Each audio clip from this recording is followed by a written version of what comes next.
May Okay, dalawang pastor, magandang... may dalawang Father. Ay, May welcome po. bisita.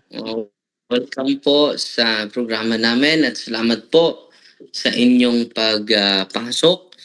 At kami po ay nagagalak sa inyong pagpasok sa ating programa. Ngayon lang ako nakauwi at hindi po ako nakapasok sa kumbento. Dito ako sa labas dahil parang may lakad yung mga kasamahan ko dito. So, nandito ako sa labas sa ngayon. So,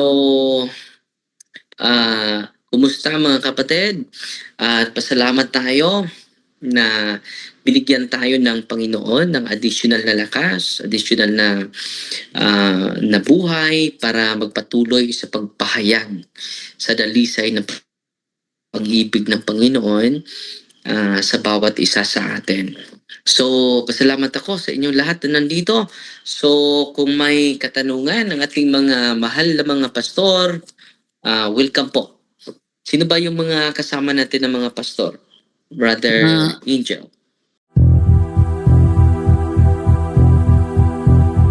Dahil sa katotohanan ng ipinapangaral ng Santa Iglesia Katolika na hindi maitanggi ng mga protestante sa lungatang aral at pahayag ng mga pastor, ilalatag.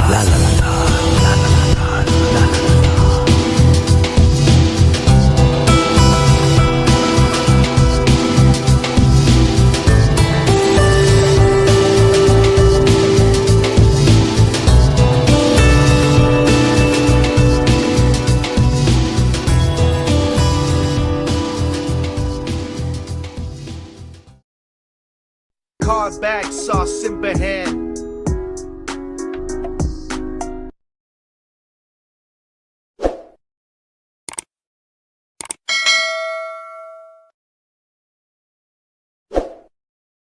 Ang uunahin ko muna itong si Erwin de la Cruz, susunod si Rene Midel.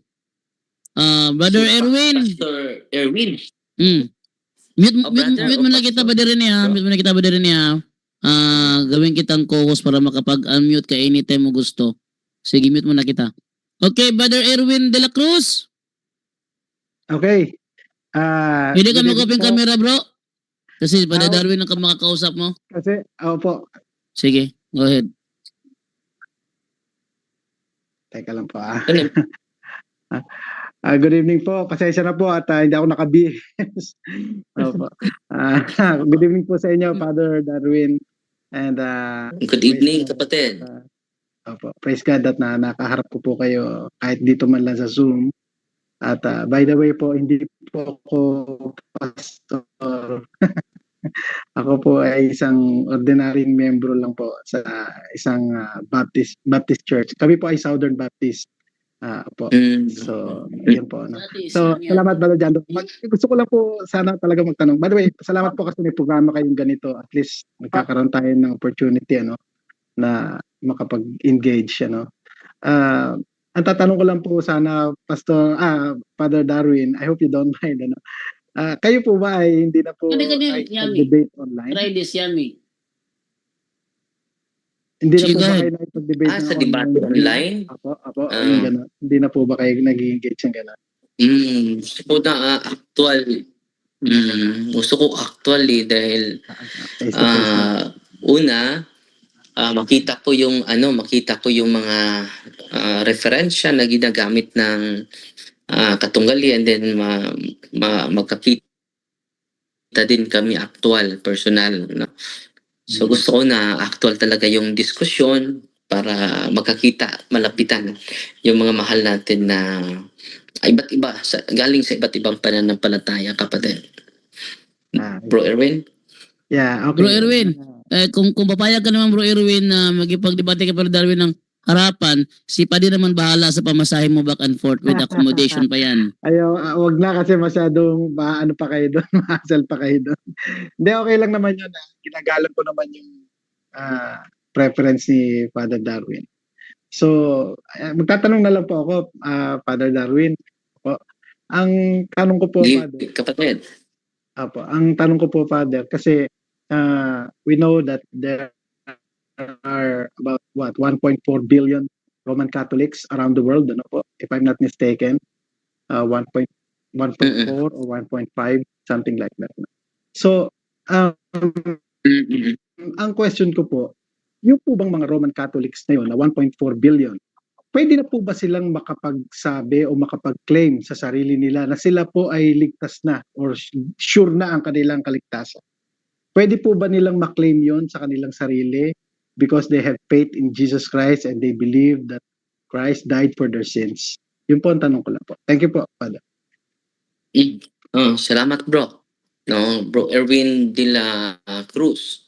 Unang-una, yung kaligtasan ay ang Diyos ang mag-judge niyan. No? Dahil hindi naman tayo Diyos. At malinaw na malinaw yan sa banal na kasulatan na sa 5 araw ay haharap tayo sa hukom. Huhukuman tayo, huhusgahan tayo base sa ating gawa.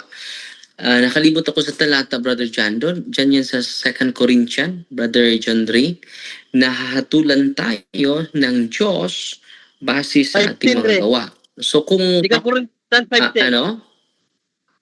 2 Corinthians 5:10. 5:10. So basahin natin ha.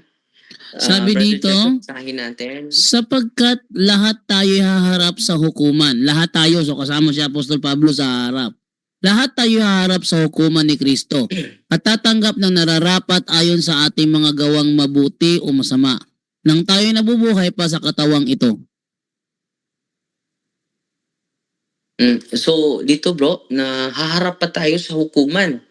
No? So ang mag-say na maligtas tayo, siya lang. Hindi bawat isa sa atin. No? Sapagkat lahat tayo ay haharap sa hukuman ng Diyos. So haharap pa tayo. So kung tayo na maghusga para sa sarili natin, parang inaagawan na natin ng Diyos sa kanyang role. So siguro magsisikap lang kami na maligtas. Pero ang magsabi ng maligtas kami 100%, siya lang, hindi po kami. Pero kung maligtas man kayo, na nasa labas ng simbahan, di 100% din kami. Pero hindi po yan ang siya yung maghukom, kapatid. Hindi po tao yung maghukom na 100% mailigtas na po ako, ligtas na po kami. Dahil kung ganon, wala nang hukom. Ba't may hukom pa? Kung sureball na tayo mailigtas. So, si San Pablo nga pinasabihan siya. Kasali si San Pablo na haharap sa hukuman ng Diyos. So siya na bahala, bro. Pero sinisikapan namin. Pwede mo rin gamitin yung sa sinabi ni Sinto sa 1 Corinto 4:5. 4. Basahin natin. Unang Korinto 4:5, sabi niya rito, kaya't huwag kayong humatol nang wala pa sa panahon. Maghintay kayo sa pagdating ng Panginoon. Siya ang maglalantad ng mga bagay na ngayon natatago sa kadiliman at maghahayag ng mga lihim na hangarin ng bawat isa. Sa panahong yon, bawat isa'y bibigyan ng Diyos ng angkop na parangal. So, ang ganda ng talatang ito, kapatid, no? Kaya't huwag kayong humatol na wala pa sa panahon. So, hindi pa panahon eh. So, ang hahatol niyan, kapatid, ang Diyos, hindi tayo. Kapatid. Brother Darwin, pwede mong idagdag to kasi ang mga ligtas na nasa aklat ng buhay. Ang problema sa mga pastor mga ibang sekta ngayon, alam ba nila nasa aklat ng buhay na ba sila? Pahayag chapter 20 verse 11 to 13. Ito yung mga maliligtas, bro. Nasa aklat ng buhay na. Ang problema, alam nyo ba? Basahin mo, bro Jando. Pagkatapos nito'y nakita ko ang isang malaking tronong puti. At ang nakaupo doon, naglaho ang lupa't langit sa kanyang harapan at hindi na nakita pang muli. Nakita kong nakatayo sa harap ng trono ang mga namatay, maging dakila at hamak, at binuksan ang mga aklat. Binuksan isa pang aklat, ang aklat ng buhay. hinatulan ng mga patay ayon sa kanilang ginawa, batay sa nakasulat sa mga aklat. Ayan po, no? So, kailangan malaman mo kung nakasulat ka ba o hindi. Yun po, Father Darwin. Salamat bro Angel. So, sunod na tanong, Brother Erwin. Ay, salamat po sa sagutin niyo, Father Darwin. Okay. Ang akin naman pong next question, kasi ganito po yung aming idea, no? Sa kaligtasan, okay?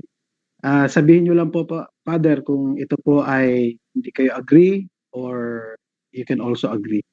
Ang amin pong natanggap na aral sa Ebanghelyo na ayon sa Biblia, ang Panginoong Hesukristo ay namatay sa krus ng Kalbaryo upang bayaran niya ang lahat ng kasalanan, past, present, and future, lahat ng sino mang sumasampalataya sa Kanya. Ang sino mang sumasampalataya.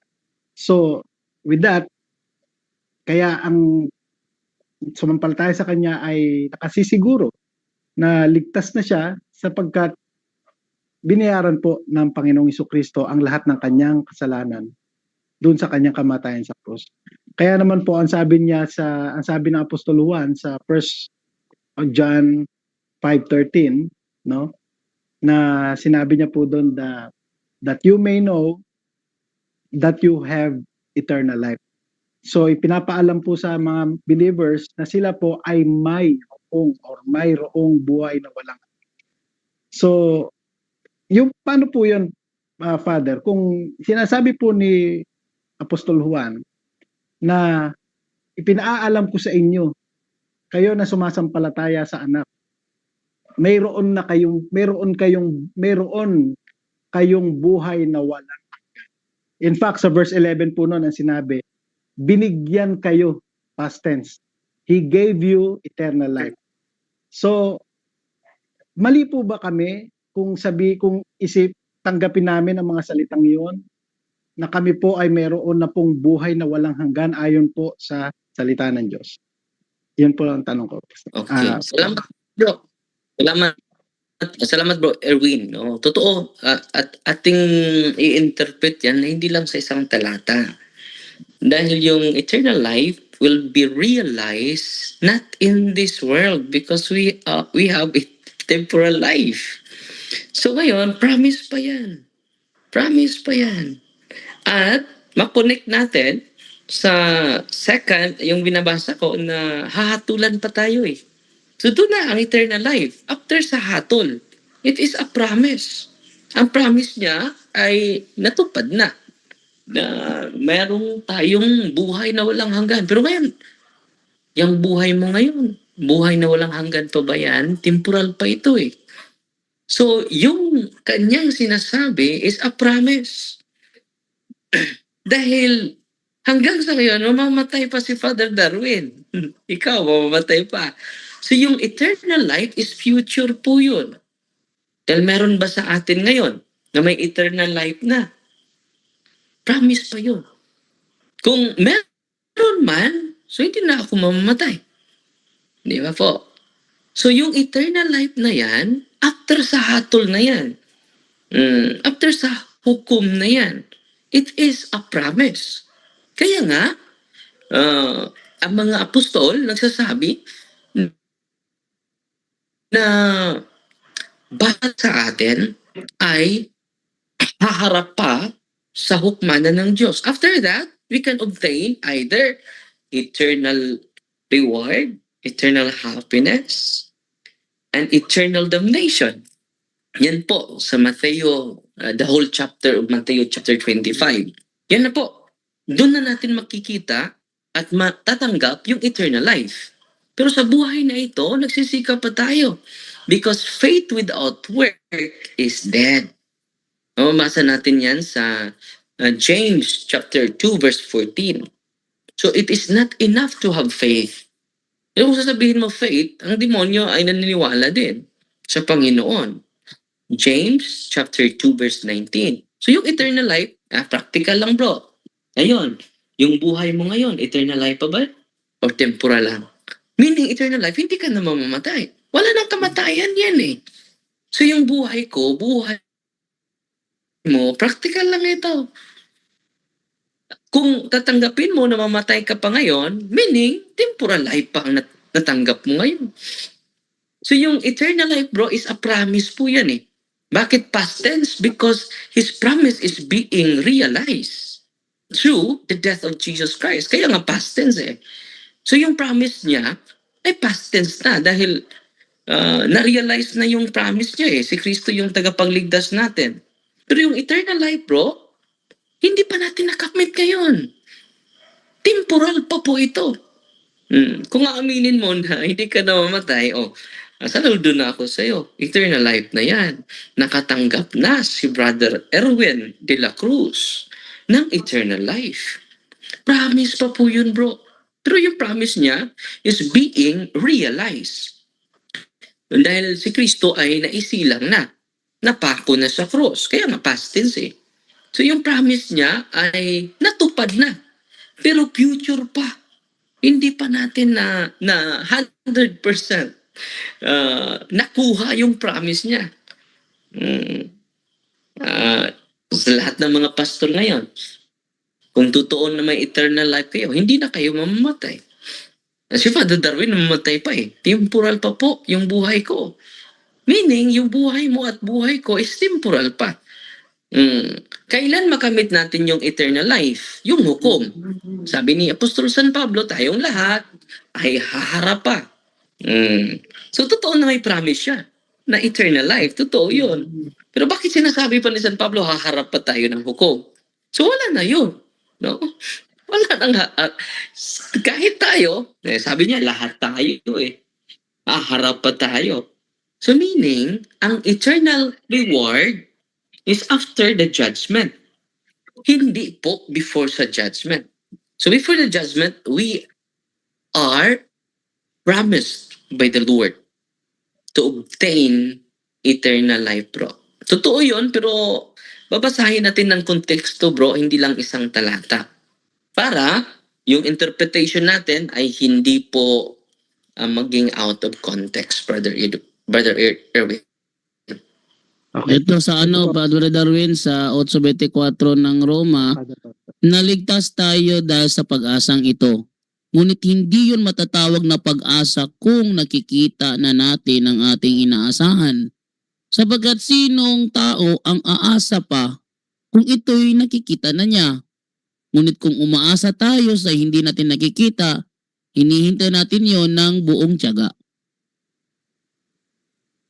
Okay, can I respond to that a little bit? Promise pa yun, kapatid. Kasi po ang Sige, idea naman po namin, no, mga protestante, kaya namin sinasabing kami po ay mayroon ng eternal life. Kasi nga po, ang sabi rin sa Roma 8:10, no, though the body is dead because of sin, the spirit is alive because of righteousness. And that righteousness is the Christ's righteousness imputed to us when we believe. So, parang sa story ni rich man and Lazarus, nung namatay yung rich man, napunta siya ng impyerno, yun naman si Lazarus, nagpunta siya sa paradise, sa langit. So, ganun din po ang mga Kristiyano. Kaya sabi po ni Pablo, 2 Corinthians 5:8, no? Away from the body, pag namatay siya, at home with the Lord. So, meaning to say, yung kaluluwa ng tao, akit sa langit, and then, sa pagbabalik ng Panginoong Jesucristo, ire-resurrect naman yung kanyang katawang lupa para siya magkaroon ng glorified body, no? Yun po ang idea, no? Yun po ang idea. So, agree po ba kayo, Pastor, na sabi ng Biblia, sorry po, Father, no? I'm sorry if I call you incorrectly. Okay na, bro. Father okay po. na, bro. Agree po ba kayo, Father, na ang sabi po ng Biblia kasi sa Roma 8:10, talagang mamamatay po itong katawan lupa natin kasi nga po corrupted pa ito eh. Pero yung pong espiritu natin ay buhay. Buhay meaning kasama siya ng Panginoon, kasama siya ng Diyos.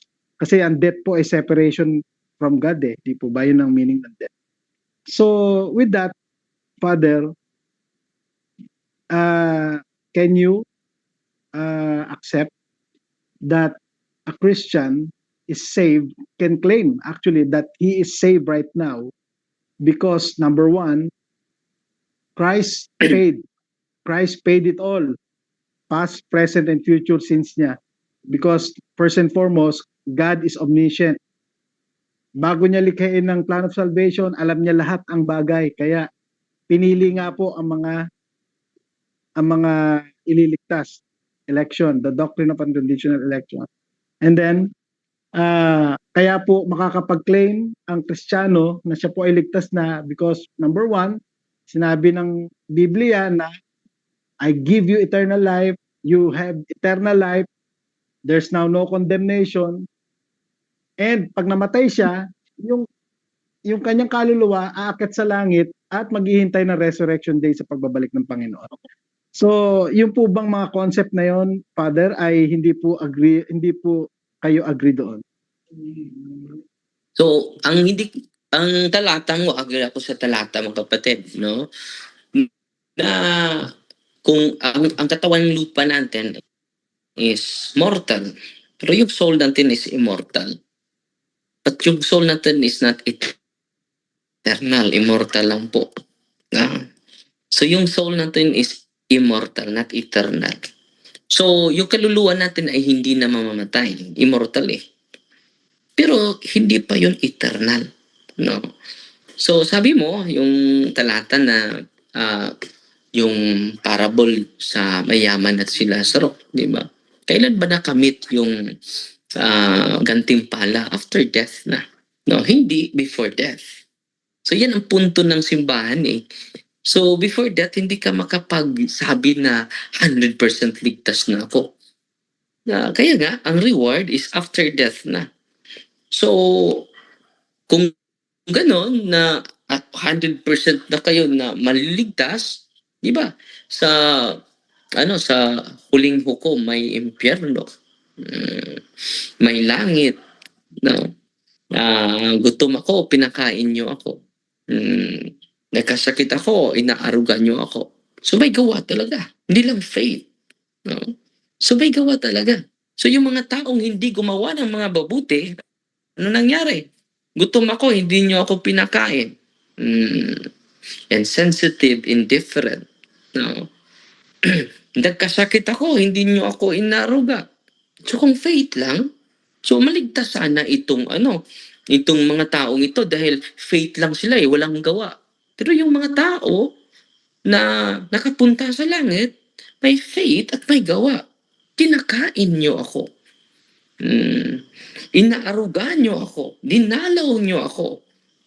Work yan ha. Work yan. So, sa huling, si Kristo, ang Diyos talaga ang hahatol. Siya yung, tagapaghatol eh. Hindi naman ako. Hindi naman ikaw. So, yung eternal life, bro, yung soul mo is not eternal. Only God is eternal, bro. So, yung soul mo is immortal. The right word is immortal. So, yung kaluluwa mo is immortal, not yet eternal. Because we never receive, yung kaluluwa ko, hindi pa eternal. I never receive judgment. So, ang pinakamahalaga, bro, ang Diyos talaga ang mag-judge, hindi ikaw. No? Yung eternal life is promise po yun. At yung sabi mo, yung katawang lupa natin ay mamamatay. Dahil mortal po ito. Pero merong hindi mamatay sa atin yung kaluluwa. Dahil tinatawag yung immortal soul. But our soul is not eternal yet. No? When we share the kingdom of God is eternal happiness, so we participate the eternal goodness. Pero yung kaluluwa natin, bro, nandito pa sa katawan natin eh. We never reach yet the eternal dimension. Kahit ngayon, kaluluwa ko, hindi yan mamamatay. Mamatay lang yan kapag walang connection, relasyon sa Panginoon. Pero yung isipan natin, cessation of life, it is not a cessation of life. It is the absence of grace in the soul. Yun po yung spiritual death. So yung kaluluwa natin, bro, is immortal in nature. Pero yung katawang lupa natin is mortal po yun. No. Pero, nasaan yung eternal? Wala pa. Dahil yung kaluluwa mo is immortal eh. Only God is eternal. Only His place being prepared by all of us is eternal. Yung langit is eternal po yun eh. Um, so, kapatid, we never still realize it, obtain or receive eternal uh, life. Dahil immortal pa po ito. Immortal pa yung kaluluwa natin. Immortal pa yung being natin. So yung ano mo na naligtas ka na, no? Basahin natin ang Matthew chapter, the whole chapter of 24. So maging 100% lang tayo maligtas after sa judgment or after sa pagkamatay ko. No? Nakikita ko yung kaluluwa ko. Ito si Father Darwin na maraming mga kabutihang nagawa eh. Naniwala sa akin. I will give him reward for eternal. So yung eternal life bro and happiness, makakamta natin yan after death. After death. Or after the judgment. So ito yung gusto ko na before ka magtanong, meron bang pinahayag ang Diyos na before death, yung ano ba, malinaw na malinaw, before death, we already receive eternal life. Because eternal life cannot be, because this earth is temporal. How can we receive eternal life? It is just a promise. It is still a promise, bro. Pero wala pang tao nakakamit ng eternal life. No? It is a promise, bro. But not yet fully realized. Padre, para mas matibay yung sinabi mo, Padre, yung si Kristo yung nagsabi kasi sa Matthew 19:29, Padre Jando. Basahin mo muna, Padre Jando. Ano yun, Mateo? King James Version, yung eternal life, kailan ibibigay yun? Mateo 19:29 sa King James Version. 19:29 sa Tapos King si James. Father na mag-explain. Sabi dito, ganito. In everyone that hath forsaken houses or brethren or sisters or father or mother or wife or children or lands for my name's sake shall receive 100-fold and shall inherit everlasting life. Shall inherit everlasting life. Yung ano bro, everlasting life bro is a future tense, but it is already a promise, no? So dito bro, practically bro, nandito na sa talata na shall inherit eternal life. Shall is a future tense. So maging ma-realize lang, makuha lang natin yung promise niya, not here in this world, kapatid. Dahil temporal lahat. Temporary yung buhay ko, yung espiritu ko ay immortal, not eternal ha. Not yet eternal. Dapat alam natin yun ha. Hindi lahat ng immortal eternal. Yung kaluluwa ko, kaluluwa ninyo is immortal, not eternal. So yung eternal promise, eternal life promised by the Lord, hindi pa. Temporal pa po yung buhay natin. Unless kung si Brother Edwin ay hindi na siya mamatay. Hindi siya mag-experience ng kamatayan. Eternal na po yun. No? So yung promise, kapatid, ng Panginoon, fully realize lang po yun kung mamamatay na tayo. After death, yung example mo, after death na po, na nakatanggap ng reward, yung mahirap, si Lazaro. And after death na din, nakatanggap ng eternal punishment, yung mayaman. So, ang punishment at ang reward, hindi po before. Ang eternal punishment and eternal reward, hindi po before o during earthly life. Malinaw na malinaw po yun po, kapatid, sa talata. Okay. Kapatid na Edwin. Salamat po, Father. So, sabi po kasi sabi ng Panginoon po mismo, no, Father, sa John 6:47. Whoever John believes, 6. John 6:47 po. Whoever, okay. Sabi po ng Panginoon mismo, whoever believes, that is in participle, meaning sumasampalataya siya, present tense. Whoever believes has eternal life.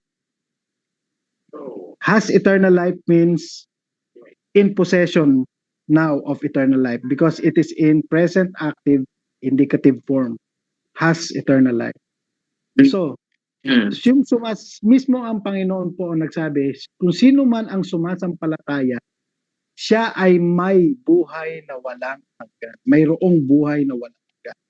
Has eternal life. So, ang Roman Catholic po, Father, kapag ka po siya sumampalataya, nagpa-bautismo sa Roman Catholic Church, ano po ang kanyang tinanggap? Is it eternal life, kagaya ng sinabi ng Panginoon sa John 6:47, or probationary life? Ano po doon? So, salamat bro. Maganda yung tanong mo. No?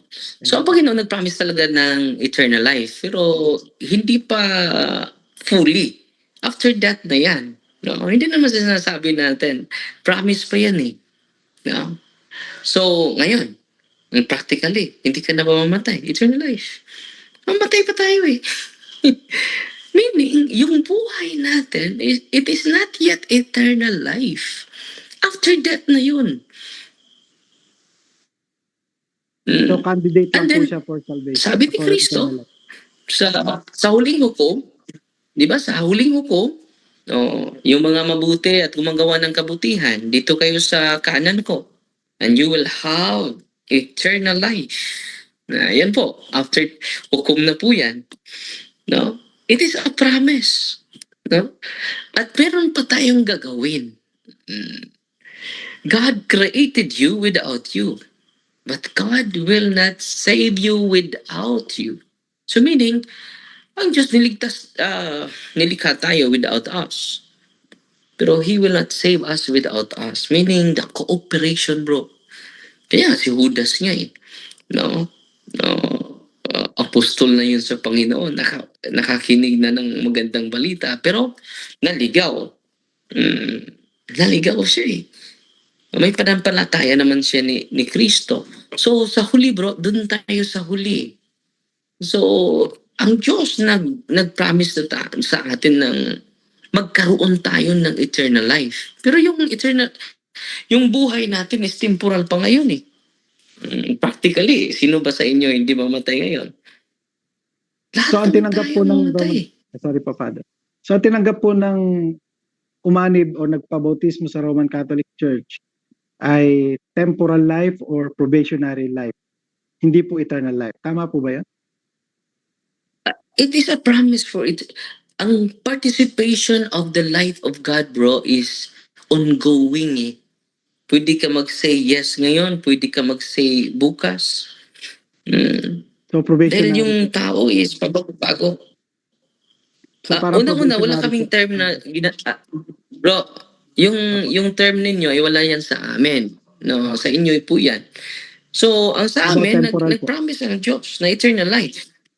Yung temporal life, itong buhay natin. No? Temporaryo lang. No? Pero ang Panginoon nag-promise sa inyo, sa ating lahat na eternal life.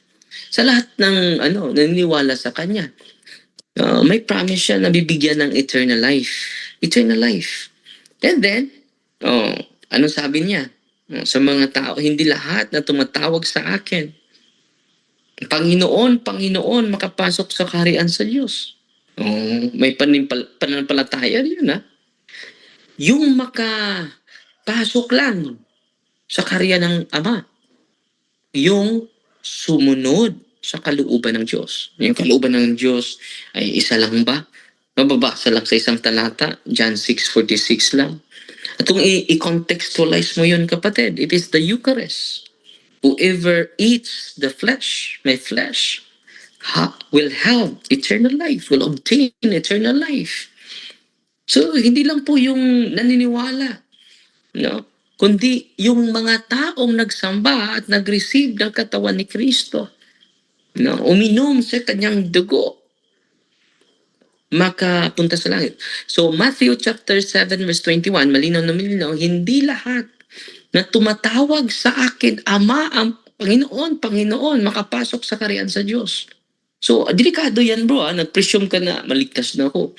Nasabi ni Kristo, hindi lahat ng tumatawag sa akin, Panginoon, Panginoon. So kung ganon, bakit sinabi niya? Sa sinabi na niya, lahat kayo tumawag sa akin, magkapasok. Kung faith lang. Ang sabi niya, sino yung Matthew chapter 24 verse 13, Brother Jando? Matthew Basahin natin. 24:13. Okay, ang sabi dito, ngunit ang mananatiling tapat hanggang wakas ang siyang maliligtas. O, kita mo kapatid? No. O, sino yung magpatuloy ang mailigtas? Mag-no ka ngayon. Mag-no ka sa FDN. Paano ka mailigtas? Ngunit ang mananatiling tapat. Mananatiling tapat, kapatid. Hindi sinasabi nito ang maniwala lang. No. Hanggang wakas ang siyang maliligtas. Meaning, kapatid, consistent tayo sa pananampalataya natin at sa gawa natin. Lagi ka lang may faith, wala ka namang gawa, it is dead. Sabi ni Santiago chapter 2 verse 14. Basahin natin, Brother Jando. Santiago 2:14. Okay, sabi dito, mga kapatid, ano ang pakinabang kung sabihin ng isang tao na siya ay may pananampalataya, hindi naman niya ito pinapatunayan sa gawa? Maliligtas ba siya ng ganoong uri ng pananampalataya? Try mo sa Amplified, bro. Amplified babasahin yan. Amplified, okay. What is the benefit, my fellow believers, if someone claims to have faith but has no good works as evidence? Can that kind of faith save him? No. A mere claim of faith is not sufficient. Genuine faith produces good works. So dito, kapatid, malinaw na malinaw yan ha, na ang magpatuloy. Kung hindi ka magpatuloy, hindi ka maligtas. So, ngayon, makamit natin yung eternal life yung promise ng Panginoon. Kung magpatuloy tayo hanggang sa huli. Hindi pa naman huli, kapatid. So, ini-invite natin yung mga, hindi lang kayo, ini-invite natin yung mga Katoliko. Pero maging arrogante na tayo kapag sasabihin nyo, si Father Darwin ligtas na 100%. Arrogante tayo dyan May assurance ba na si Father Darwin ay magpatuloy hanggang sa huli? So, marami sa atin marami nga akong kilala very dedicated sa simbahan. Pero ngayon, hindi na. Malinaw na si Kristo nagsasabi na yung manatiling tapat hanggang sa huli ang maliligtas. Maliligtas, bro, future ha. So meaning, yung promise niya is already done. But the promise is still, sisikapan natin hanggang sa huli, kapatid na Edwin. Kapatid na Erwin. Okay. Punta ko po yung sa tungkol sa judgment po, Father, no? Wait lang muna, Brother Erwin ha. Brother Rene, matatanong ka kay Darwin? O mamaya na? Wala nang oras, bro. Last two na lang po ako. Sunday na lang, bro. Last two na lang po ako, Pastor Rene. Okay, sige. Balik si Brother Rene. Sa Sunday na lang si Brother Rene. Okay. Sige po. Salamat po, Pastor Brother Rene, balik ka Sunday, Brother Rene ha. Sige, Brad Jano. Sige, chat kita sa Facebook. Bigyan kita ng link. Salamat, Brother Rene. Sige, si Brother Rene sa Sunday. Sige, go ahead, Brother Erwin. Salamat. Thank you po, Pastor Rene. Salamat, Brother Rene. Pastor Rene. Balik po ako sa inyo, Father. Salamat po sa paliwanag niyo. Ang mapunta naman po ako doon sa judgment, kasi po nabanggit niyo po yung Matthew 24. Hello po, Father. Nawala po ata si Father. Sige. Narinig kita, kapatid. Narinig kita. Thank you po. Nakikinig ako sa inyo. Salamat po, Father. So, nabanggit niyo po kasi yung Matthew 24. Yun nga po ay Judgment Day po. Alam po natin yun. Na pinaghiwalay ng Panginoon ang tupa at saka ang kambing. Yung tupa nilagay niya sa kanyang kanan, yung kambing nilagay niya sa kanyang kaliwa. Ngayon, alam po natin na yung sheep, yun po ay yung mga sumasampalataya sa kanya po. Alam po natin yun. At ang sabi po kasi ng Panginoon sa 2 Timothy 2:19, okay? The Lord knows those who are His. So, kilala niya po kung sino yung sa kanya. In fact, sabi po sa Revelation 13:8, kung unawain po natin mabuti yon, ay nakasulat na sila sa kanyang aklat ng buhay before the foundation of the world. Sabi po sa Ephesians 1, He chose us in Him before the foundation of the world. He predestined us for adoption to Himself as sons. So, without a shadow of a doubt, God, being an omniscient God, knows those who are His. He knows those who are His sheep.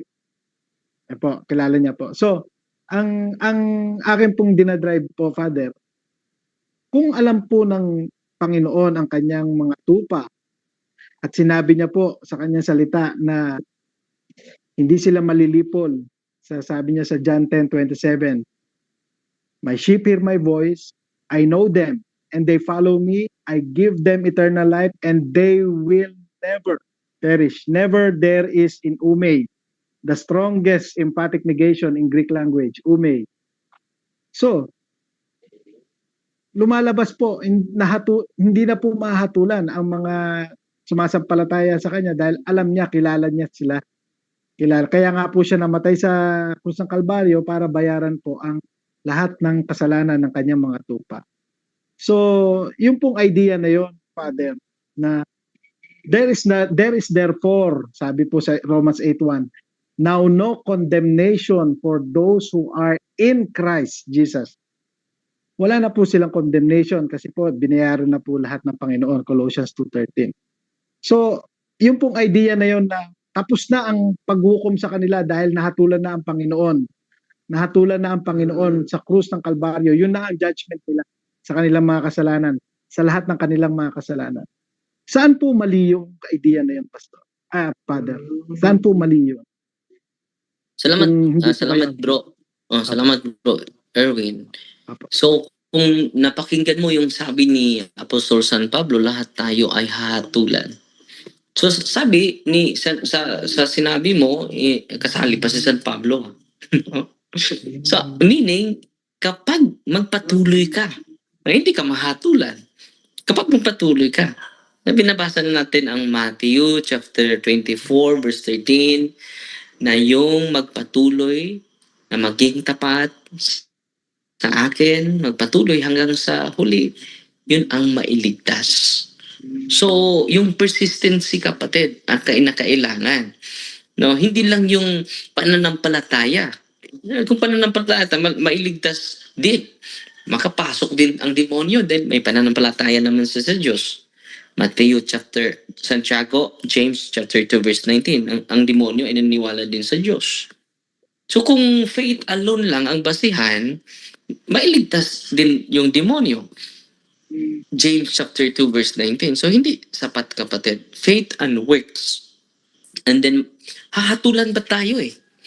So kung consistent ka, hindi ka mahahatulan na sa condemnation. Yun ang sinasabi mo. Hindi ka na makondemn sa imperno. Kung consistent tayo. Kung persistent tayo, ang magpatuloy hanggang sa huli ang mailigtas. Si Kristo naman nagsabi nun. So, consistency, kapatid. So, mismo si San Pablo, maging opposite sa sinabi mo. Si San Pablo, tayong lahat ay hahatulan ng Panginoon. Kasali siya. Tayong lahat. Meaning, at the end of time, example ako, lagi akong nagdadasal, lagi akong nagrepent sa lahat ng kasalanan ko. At the end of the day, kung hahatulan ako, kung consistent ako sa mabuti kong ginagawa, I can receive a reward, eternal reward. Kung hindi ako consistent, magaling lang ako magsalita, pero yung gawa ko ay hindi naman, kambing tayo doon. I will give you a punishment. Yun din ang hatol sa Diyos sa atin. So ang punto sa atin, yung kaligtasan ay promise na po yun sa Diyos. At kailangan maging consistent tayo hanggang sa huli dahil siya yung nakakaalam na ligtas, sino yung mailigtas Pero tayo, limited yung knowledge natin So sabi ni San Pablo, tayong lahat ay hahatulan ng Diyos base sa ating gawa. So opposite po yun sa explanation mo na hindi nahahatulan. Hindi mo lang exempted po. Lahat tayo. Pero kung consistent ka sa mabuti mong tao, maligtas ka. Kaya nga maligtas ka Hindi ka ma-condemn. There's no more condemnation if you live in holy life. If you live a saintly life. Pero hindi po enough na saint ka ngayon. Hudas ka bukas. So there is a demand to be consistent in your holy life. No? Yung consistent kapatid, yun na makatanggap ng eternal reward. Hindi na siya ma-condemn sa impyerno. Bakit ka ma-condemn sa impyerno? Ang bait mo. No? Pero yung mga mandarambong, kurakot, kapag hindi mag-repent yun, dun yun sa eternal punishment. Kung tayo ay hindi mag-repent sa ating kasalanan, sabi niya, you will go to eternal damnation. So, yun po, hindi po basihan yung faith alone, kapatid. Kung faith alone, sigurado ang demonyo makapunta din sa Santiago 2:19, ang Diyos, ang demonyo ay may pananampalataya sa Panginoon. Di ba? At yung mga nasa sa mga kambing, yun po yung walang gawa, naniwala lang sa Panginoon. Gutom ako, hindi nyo ako pinakain. Uhaw ako, hindi nyo ako pinainom. Walang gawa, faith lang. No, yung mga tao sa kabila, mga karnero, may faith at may gawa. At dito kayo sa kanan ko. Enjoy the eternal life. No? And then yung binabasa ko, di ba? Shall inherit everlasting life. So yung everlasting life is future. Pero it is a promise. It is already done because of the death of Jesus Christ. So yung promise niya is si Kristo Na-realize yun So, ngayon, may eternal life na ba si Father Darwin? Temporal lang po yung buhay ko ngayon Mamamatay pa si Father Darwin. Kung may eternal life na ako ngayon, walang tao na may eternal life sa mundong ito. Kung meron man, hindi na yan mamamatay. Hindi na yan mamamatay, eternal life. Kahit papatayin yan, babangon pa rin yan. Eternal na yung buhay niya Papayag ka man sa hindi bro, yung buhay natin sa mundong ito, temporary pa lang. At merong parte sa atin na immortal, hindi pa eternal, yung kaluluwa natin. So after our death, after judgment, doon na po yung promise niya ibibigay, yung kaligtasan. Wala na pong question doon. Pero ngayon, delikado yun. Mag-presume ka na ligtas. Pero hindi pala. Delikado. Para yung, ito yung sweldo mo Hindi po pa nakuha Pero promise pa lang yan. Yung sweldo mo, 100,000 yung sweldo mo sa akin kapag dito ka sa akin trabaho. Sige. Pero hindi, wala pa yan Makukuha lang natin yung salary natin or reward natin after all. So this place is a place of test. Test pa po natin ito. After this, we can enter to eternal life. Kung may eternal life na tayo, kasama na natin yung mga anghel. Mga eternal beings yun Eternal God. No? Dito, hindi, puro pa tayo temporal So, yun ang kaibahan bro Dapat yung natin, yung pagbabasa natin sa Biblia, connected po sa mga church fathers. Hindi po personal opinion. Kahit ako pare na bro, hindi ako mag-rely sa opinion ko. I will rely on the deposit of faith from the apostles to the church fathers and to his church. Example, kayo Baptist. Daming mga Baptist. Merong Baptist na faith and good works. Meron ding Baptist na faith alone. No? So, paano kayo magkaisa niyan? No? So bro, yan ang sagot ko sa magandang katanungan mo, kapatid. So, At wala na tayong pwede oras, pa po bro. ba pwede pa Wala po na ba isa na oras lang? Then, nalubat na ako. Kasi, dahil nandito ako sa labas, hindi ako nakapasok sa parokya. Nandito ako sa dito na labas. lang po. Sige po. Dito na lang po, Father. Hindi na po ako magtatanong.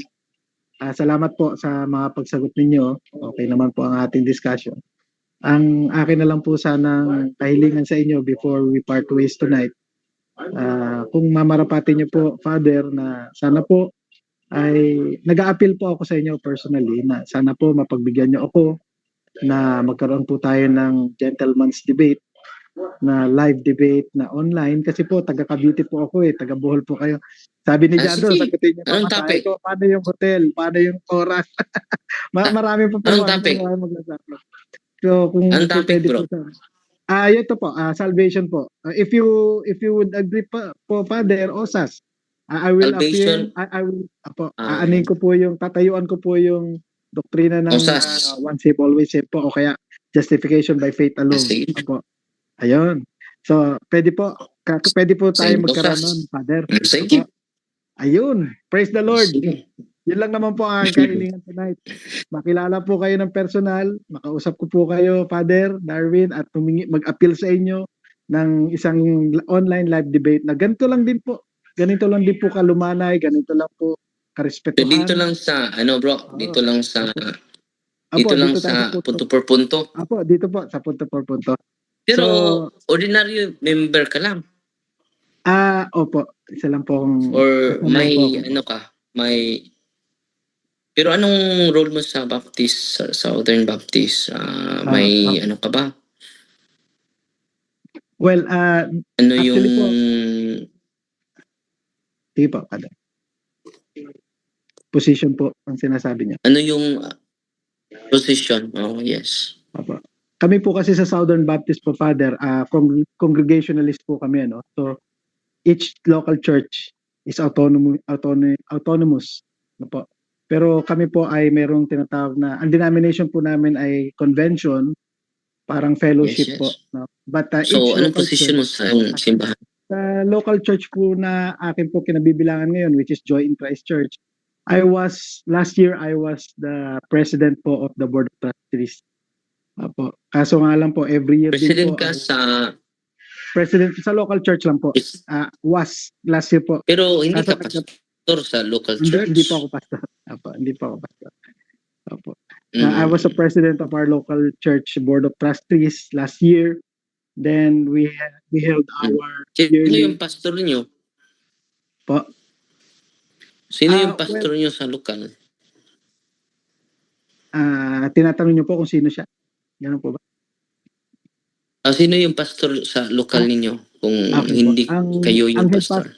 Ang head pastor po namin, Pastor Sani Soriano po. Pastor Santiago Soriano. Ito ang aming head pastor. We have 5 pastors po sa aming local church. So, ako po ay hindi po pwedeng maging pastor because meron pong hindi po ako pasado. Because my wife is still not with me sa aking faith. Because of that, I am disqualified. I am an apologist po. Marami na po ako nakadebate apologies lang po. Apo. Na-debate ko na po kung kilala niyo po si Richard Thompson, Fernando Camacho, si Brother Alvin Gitamundo, and recently Junri, your brother Junri, na karoon po kami ng So I am debating for 3 years now. Opo, Pastor. Father. So, opo. Kailan po kaya tayo pwede magkaroon po ng kung marapati niyo lang po. Kailan po bang most convenient time sa inyo po? Pwede sa sunod na linggo. Okay. Sa next Sunday siguro. Next Sunday. Is it Next Sunday. And then night po, no? Night, gabi po tayo, gabi. alas 8. Alas 8 night. No, night. Ayun. So yun po, sige po. I will coordinate po with Brother Brother Jando. Jando. Apo, to film Sige. that. Apo, next Sunday po. Pero God bless you, Father. si Rini, pastor yun bro. Sino po? Si Rini, pastor yun. Si Ray. Si Rini, Alfredo. pastor yun. Si Rene. Apo, pastor No. po siya. Si Rini yung Pastor kanina. si Rene Padre, pastor po yun. Apo, Pastor po sa yun. ano? Reformed Baptist po sila. Pastor sa Baptist? Baptist din po, apo. Hindi Marami po kayo kasi magkasama. denominations po ang Baptist, Father. Meron pong Southern Baptist, kami po yun. Pero usas din sila. Calvinist Pero po. usas din sila. Osas din po, apo. Pero much more than that kasi Calvinist po. Calvinist. Apo. Preservation po. Next Sunday na lang bro. Okay po, alas 8. Sige, nice meeting Thank you you very much bro. po. Thank you very much. Jando, Erwin Brother Jando, thank you, Brother De la Jimmy, Cruz. Brother Angel. Apo. Glad to meet you po, Father. Pero And yung I asawa praise mo God. bro, Catholic. SDA po. Yung SDA. asawa mo Catholic. SDA po, SDA. SDA. Opo. Na-convert po ako Sige to bro. God Baptist. bless mo ah. Bro Erwin, Aba. bro, pag kumakain kayo, ano na sa pagkainan, baboy hindi. Hindi bawal pa rin. Siya may hawak ng kusina eh. Kaya bawal pa rin yung mga hindi kinakain. Opo. Sige po. Father, maraming salamat So po God ulit. bless Magandang bro gabi po sa inyo. Erwin ha. Same to you po, Father. God bless See sa you iyo. next week. Opo. Okay. Salamat sa Salamat po. salamat sa pagpasok. Welcome ka dito sa programa namin. Amen. Brother Salamat po, Jando, Father. Okay, so malapit ako malubas. sige. Father Darwin na bahala kung kailan Bro. yun. Sa ano daw po, salamat Brother sa inyo, Jando, sa ha. next Sunday. 8 o'clock. Next Sunday, 8 o'clock. 8 o'clock. June 13. June 14. Hindi. Ano pa lang? June First week 7. pa lang yun ng June. June 7. Apo, June 7. Yung 7? Or June, ano ba nga? Malapit ako Hindi po, malubat. ito. Sige, sige. Tama po, June June 7. June 7. June 7 Sige. po, Father. Thank you. Jando, Sige, June June 7. Oo, sige, June 7. One save, always save. Oo. Thank you po. God bless you all. Thank you, Punto por Punto. Maraming salamat po. God bless bro Erwin ha. Ingat. Okay. Thank you po. Sige, thank you.